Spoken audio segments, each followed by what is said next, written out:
This is For what I what? understand. I never interviewed her, but for Xeroxing fees. What? Yeah, I just love that detail because it's like it's such a covert way of getting someone to stop. It's like, okay, here's the information, we had to give it to you, but now here's your bill. Imagine if the government's coming down on you for 125 grand. Yeah, see, You're that would make uncomfortable. me want to call a bunch of rich people and go, hey, let's all just donate $1,000 to this lady. And it's a different world now. You could do that. You could do a GoFundMe campaign. 100%. But my God, in the 80s and the 90s, you were Right. just like out on a limb. Yeah, they would crush you financially. Right? We actually had this very same discussion yesterday with my friend Phil Demers, who's being sued by Marineland. And because of, he was a walrus trainer and trained orcas, and he's showing how Blackfish? horrific. It wasn't Blackfish, Okay. that's SeaWorld, but Okay. SeaWorld is actually, the way he says, it's a day in the park compared to Marineland. Marineland's a horrific place in Canada. Ooh.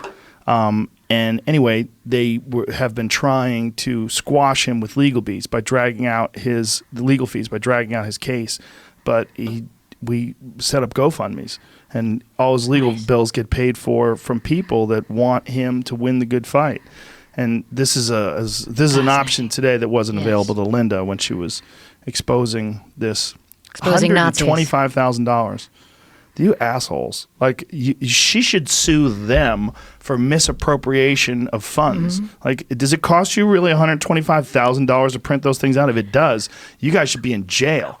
Like, that's like Right. with like those $10,000 hammers that they have in the Pentagon. Yeah. Yeah.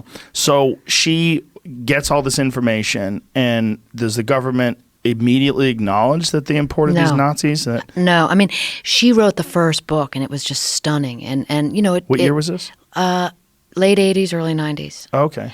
And, you know, then more gets revealed because they gave her a certain amount. I mean, I filed a bunch of FOIAs. There was releases. I went to Germany. FOIA meaning Freedom Of Information Act, yes. Then I went to Germany and looked in their archives with like a fellow, a German PhD who had, you know, real access to stuff and was able to translate for me while we were there looking at this stuff. I interviewed a lot of grandchildren of Nazis and children of Nazis.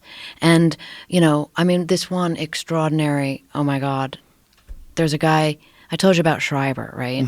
I'm on the narrative level, humans acting, I'm so interested in rivalry and competition, right?